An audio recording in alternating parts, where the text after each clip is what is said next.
Likutei Halachos Orach Chaim Hilchos Tzitzis Perek Gimel. In this section, Rav Nosson introduces two important concepts that are associated with Klal Yisrael, and he's deriving the reference to them from the story of the seven beggars, which is in speaking about the beggar of the fifth day, in which the concept comes up known as Mu'at Machzik Es HaMeruba, a little which holds a lot.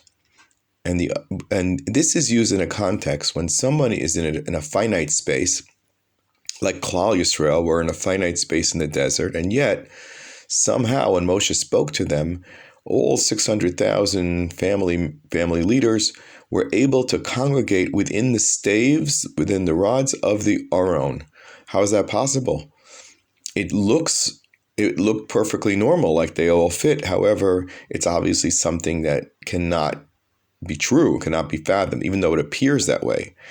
Then Rav Nosson goes on to say there's a higher level even than that, that's known as lemala min hamakam, completely removed from the context of space, and I'll add from the context of time as well.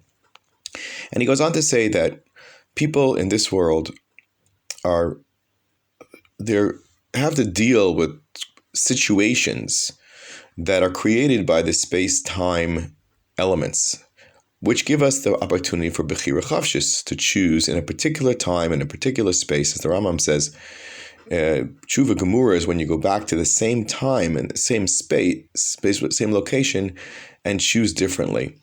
So that's the purpose of Makom and Zman, is to give us tests, to give us opportunities. But then there's a person can fall in this particular context. For example, if he goes to a Makom in which Yirat Shamayim is absent, bad things can happen. An example of that was Lot. He was influenced by the people of Sodom, even though he went there perhaps with a good intention. Or not fully good intention, but he certainly was influenced. As the Rambam says, a person is nimshach achar svivaso. So if a person finds himself in a makom, which is not good for them, and they fall in that location, there's still a remedy known as lemala min hamakom, which is that above that reality, that finite reality of this world, there is what's known as the kisei hakavod. This is related to Tzisis. This is the throne of judgment that Hashem sits on Rosh Hashanah, which is one hint as to why Rosh Hashanah is so important to Rabbi Nachman, because Hashem is dressed in his levushim, which represent dinim, or garments that define. He's wearing his garments of mercy, and therefore when Hashem moves to his kisei hakavod shel rachamim, of mercy on people, he actually is lifting their souls above places and times in which they sinned, and repairs them with rachamim gedolim. This is the key to sweetening judgments, is to have the compassion which is above all of these rules, conditions, and circumstances overwhelm what happened in those circumstances. Now, the tzitzis, as we said in the previous lesson, are linked to the concept arba kanfos haaretz, the entire world. It's linked to the concept of kisei hakavod, which means that it's bringing down the power or the spirit of Hashem's or into this world, to all four corners of the world. And as we said, the 8 strings on each corner, the 4 that are doubled over, represent the Chagim, the Yom Tovim, because there's 7 days of Pesach, 1 day Shavuos, and then 8 days of Sukkot. Both add up. 7 plus 1 is 8, 8 and 8, which represent the conquest of the 3 primary human drives: the taiva to eat, the taiva for money, and the taiva for physical relations. Gilia Arayos being one primary problem, Gezel, a secondary problem, taking what is not not yours, overemphasizing the importance of money, and finally the sin of achila, of eating improperly.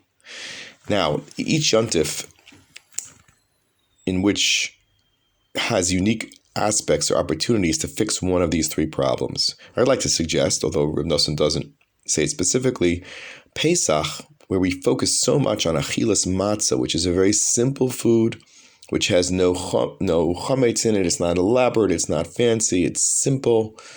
And we're very careful not to allow any chametz in our home.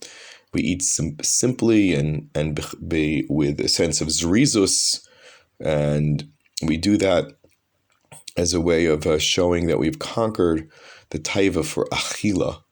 And then there's Shavuos, in which it's the intimate connection between Hashem. It's actually the marriage between Hashem and Klal Yisrael. There is the tikkun, and we speak about tikkun leil Shavuos, which is nighttime, which is usually a time of privacy between partners and spouses, that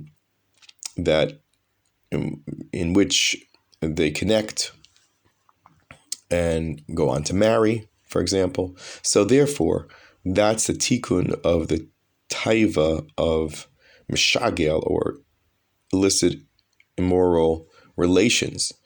That night is a night of pure holiness and connection to Hashem. And then the third regel, which is a sukkos, is a correction of the quest for money, because we go out of our homes and we go to a simple hut and we see we only really need certain things. We make our dira here in the land, in this world, temporary, because we understand there's a greater picture and a greater reward.